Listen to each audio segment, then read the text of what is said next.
올해 27살인 여자입니다. 결혼을 앞두고 있고 예비 신랑은 저보다 2살 많은 29살입니다. 저는 대학 진학에 큰 미련이 없어서 고등학교 졸업 후 바로 취직을 할 수 있는 특수목적 고등학교에 입학을 했어요.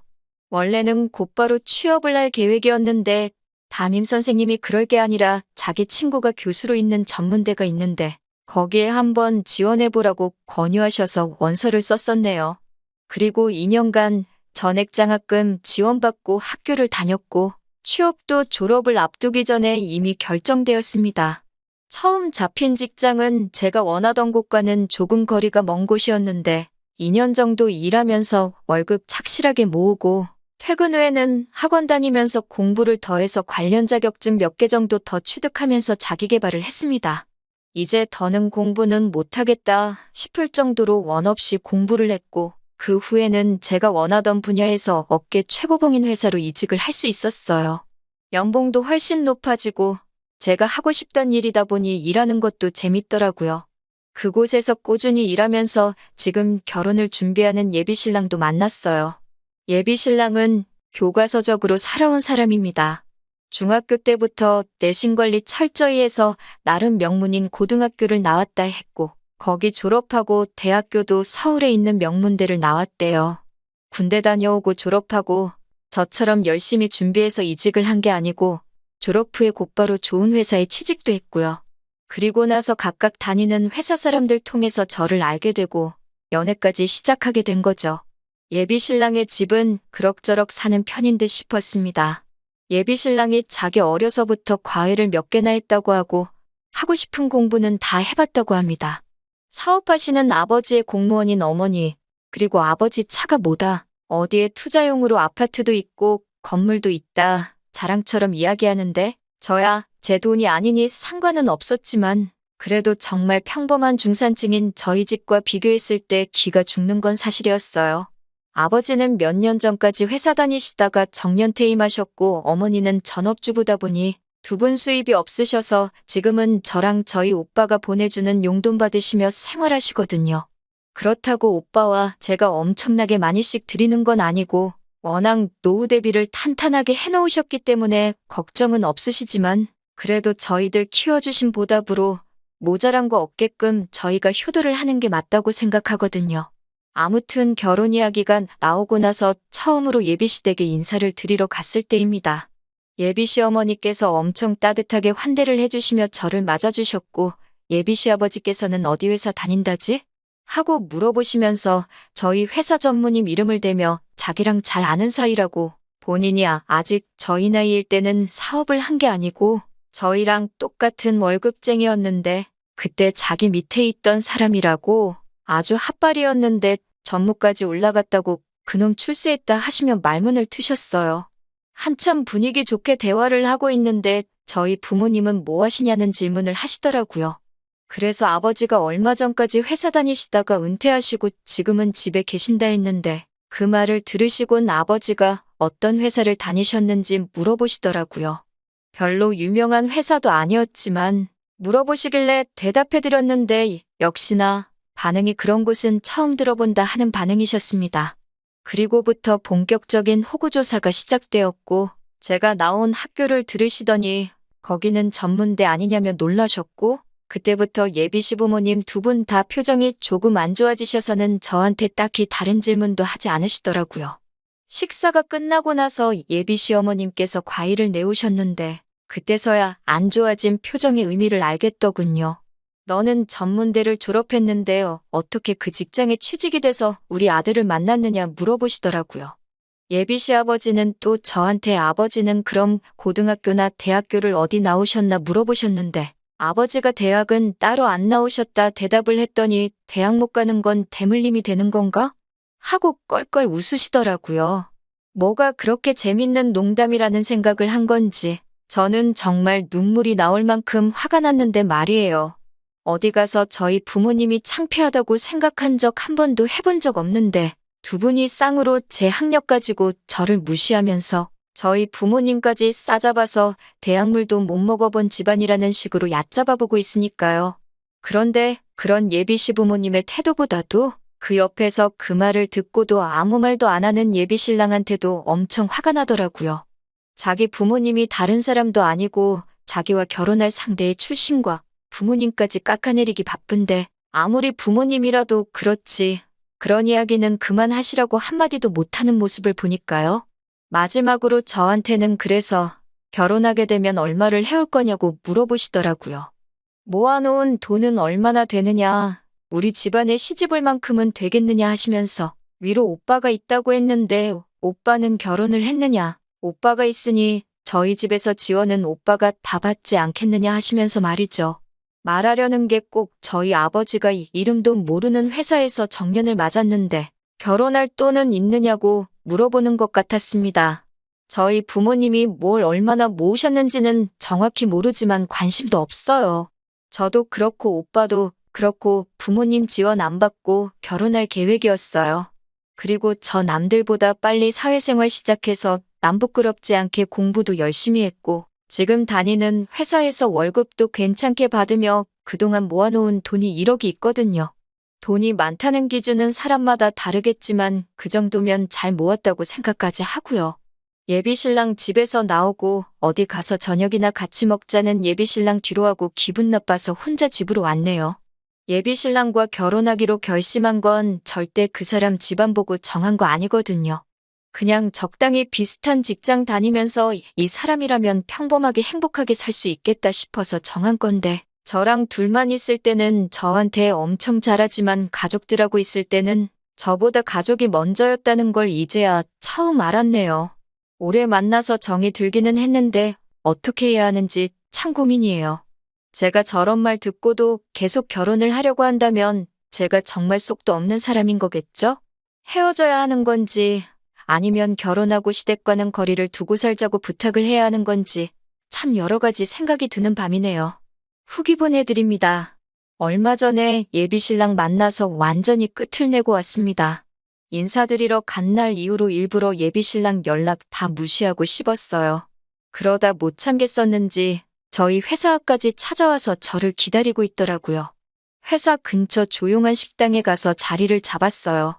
예비신랑도 완전 눈치가 없는 모질이는 아니었는지 혹시 자기 부모님 만난 날에 오고 간 대화 때문에 자기 연락을 씹은 거냐며 묻더라고요. 저는 딱히 그게 맞는 말이다, 틀린 말이다 해명하지 않고 조용히 있었네요. 역시 그것 때문에 그런 거냐며 그런 거면 조금 실망이라고? 어른이 하신 얘긴데 벌써부터 그런 걸로 서운해하면 안 된다고 하는 거예요. 예비시부모님 대신에 예비신랑한테서 사과를 받고 싶은 마음도 없었지만 뻔뻔한 반응을 보니 욱하더라고요. 그냥 숟가락 내려놓고 나올까 하다가 저도 하고 싶은 말 참은 게 많으니 할 말은 해야겠다 싶어서 그냥 가만히 있었어요. 밥 먹으면서 별다른 이야기가 오고 가지 않았는데 예비신랑은 그게 답답했는지 어디 카페라도 가서 대화 좀 더 하다 가자고 하더라고요. 저녁때라 그런지 사람도 많이 없었어요. 주변에 듣는 귀도 없는 것 같으니 저도 그때부터는 제가 느낀 감정을 그대로 이야기했어요. 결혼하고 싶지 않다고, 오빠 집에 시집가면 나는 평생 사람 대접 못 받을 것 같다고, 오빠네 어머니는 나를 예비며느리로 인정해주는 것도 아닌 것 같고, 쥐뿔도 없는 주제에 우리 아들 넘보는 가당치도 않은 여자로 보는 것 같다고, 그런 대우 받으면서 살고 싶지 않으니 결혼은 없던 일로 하자고요. 예비신랑은 제 말에 뭔가 뉘우치는 표정이 아니라 아주 일그러진 표정으로 저한테 씩씩대더라고요. 자리에서 벌떡 일어나더니 씩씩대면서 제 팔을 잡아 끌고 차에 태웠어요. 차 안에서 노발대발하면서 너 지금 우리 부모님 욕하는 거냐고? 어디 그 말 한번 우리 부모님 앞에서도 해보라고 차를 끌고 자기 집으로 향하더군요. 제가 차에서 그만 좀 하라고 내려달라고 하는데도 제 말은 듣지도 않고 차를 달렸어요. 제가 중간에 못 내리게 일부러 더 달리는 게 느껴지니 저도 갑자기 어디 한번 끝을 보자는 오기가 생겨 더는 말하지 않고 집까지 따라갔습니다. 예비신랑이 현관문을 부서져라 쿵 닫으니 시부모님이 그 소리 듣고 놀라서 아들 무슨 일이냐 하고 나오시다가 저를 딱 보더니 또 정색하는 표정으로 바뀌더군요. 제 손목을 잡아 끌던 예비신랑이 두 분 앞으로 저를 패대기 치듯이 밀어버리고 어디 나한테 짓거린 말 다시 한번 해보라고 고래고래 소리를 지르더라고요. 저도 자세 똑바로 고쳐 쓰고 예비신랑 향해서 도끼 눈을 뜨고 있으니 어머님이 어디서 눈을 그렇게 뜨냐면서 악을 지르시더니 어디 한번 우리 아들 앞에서 뭔 말을 했는지 드러나 보자고 제 앞에 팔을 꼬고 서서 서 계셨어요. 아무 말도 안 하고 노려만 보고 있으니 당장 말하라고 소리를 치더군요. 그래서 제가 조곤조곤 하나씩 있는 그대로 말씀드렸습니다. 저는 결혼할 생각 없다고 헛똑똑이의 것만 어른 행세하고 있는 수준 떨어지는 사람하고는 결혼 못하겠다고요. 그렇게 말했더니 어머님도 그렇고 아버님도 그렇고 아주 양쪽에서 노발대발하면서 수준이 떨어지긴 뭐가 떨어지냐고, 수준 떨어지는 건 대학도 안 나온 너라면서 어디 배워 처먹지도 못한 것이 우리 아들한테 수준이 떨어진다는 말을 하고 자빠졌냐고 입에 담기 힘든 욕까지 섞어가면서 하더라고요. 온 가족들한테 둘러싸여서 조금 겁이 나기도 했지만 그래도 꾹꾹 견뎌내고 다시 한마디 했습니다. 어머님이 자식 공부에만 신경 써서 그런가 아주 예의라고는 단 한 번도 배우지도 못한 것 같다고. 학교 어디 나왔냐를 말하는 게 아니라 인품이 아주 수준 떨어진다고 했어요.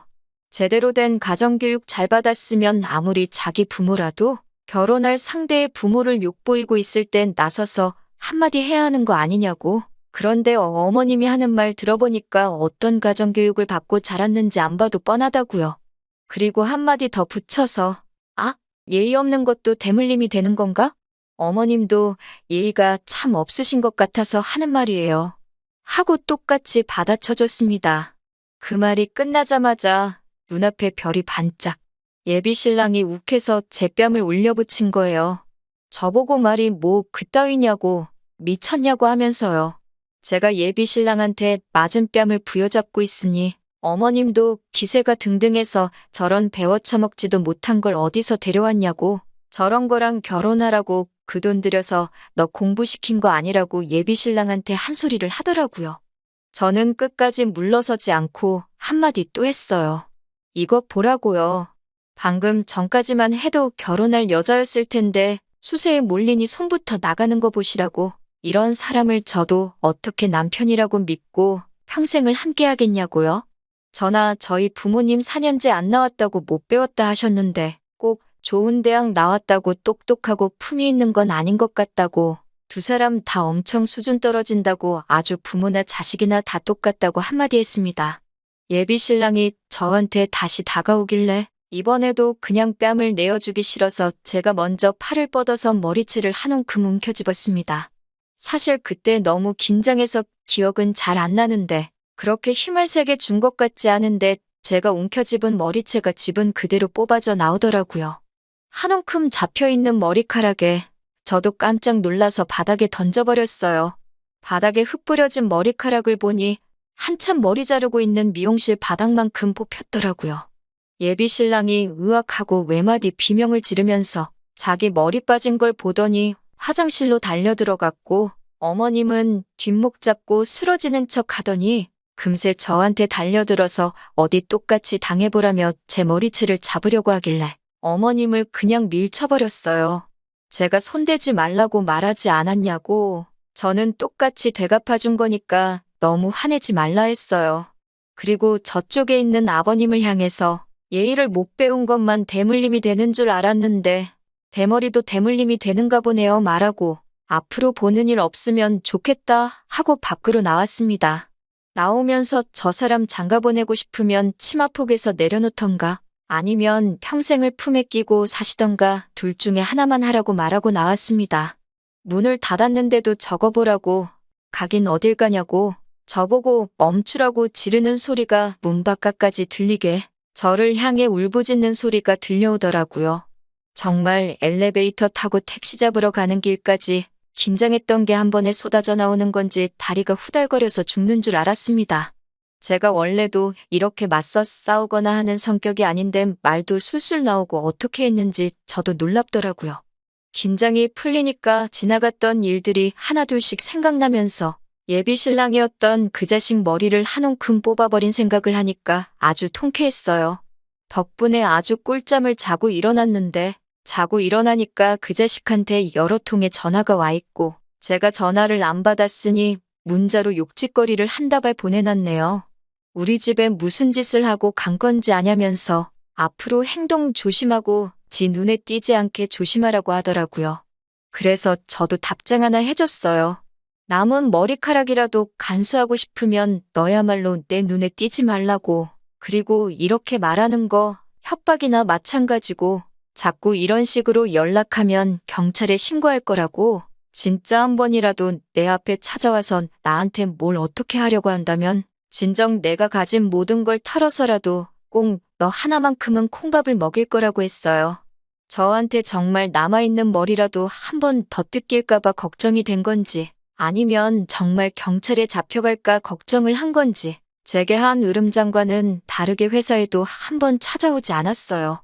온갖 센 척은 했지만 진짜 찾아오면 어떡하나 걱정은 했는데 말뿐이던 그 성격이 새삼스럽게 제가 윽박지른 대로 제 눈에 알아서 띄지 않더군요.